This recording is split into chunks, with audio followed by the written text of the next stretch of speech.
Sir, आज जो कांग्रेस के कार्यकर्ताओं के लिए पूरा जोर शोर से प्रदर्शन किया जा रहा है, किस मुद्दे को लेकर किया जा रहा है? आज जिस मामले में जो नेशनल हेराल्ड मामला था, ईडी के दम पर, संस्थाओं के दुरुपयोग के दम पर, बीजेपी की सरकार के इशारे पर हमारे नेताओं को मनगढ़ंत आरोपों में परेशान करने का काम किया गया, उसको कोर्ट ने, राउज एवेन्यू कोर्ट ने क्लीन चिट हमारे नेताओं को दी है। और सही मायने में ये देश में मजबूत संविधान और मजबूत लोकतंत्र की आत्मा को दिखाता है।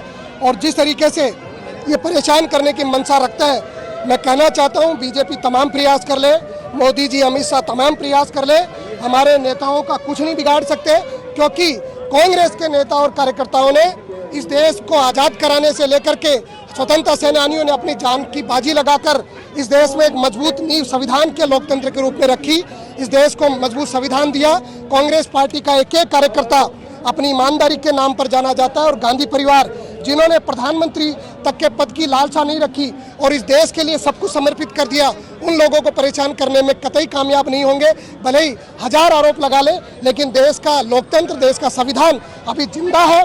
और देश की न्यायपालिका ने साबित किया है कि तमाम प्रयास कर ले दबाने का, कुचलने का, इनको इस देश का जो मूल भावना है उसका ये कुछ नहीं बिगाड़ पाएंगे। और हमारे नेताओं ने जिस तरीके से ईमानदारी के साथ, निष्ठा के साथ, भले ही महात्मा गांधी हो, नेहरू जी हो, इंदिरा जी हो, राजीव गांधी जी हो, और आज के समय में सोनिया जी, राहुल जी, खड़गे जी, जिस तरीके से मजबूती से अपनी विपक्ष की भूमिका इस देश के संविधान और लोकतंत्र को बचाने के लिए निभा रहे हैं। और बीजेपी बार बार प्रयास कर रही है इन संस्थाओं को तोड़ने के लिए, मरोड़ने के लिए।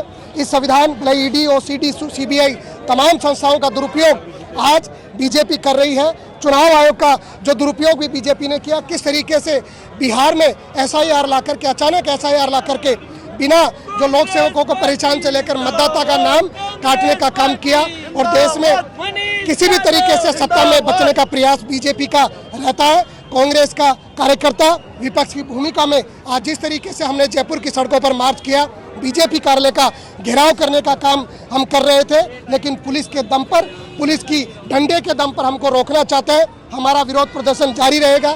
हमारे नेताओं ने, हम सब ने गिरफ्तारियां दी हैं, और देश में जिस तरीके से जो मूल मुद्दे हैं उनसे ध्यान भटका करके इस देश को तानाशाही के रूप में जो चलाना चाहते हैं, उसमें हम उनको कतई कामयाब नहीं होने देंगे।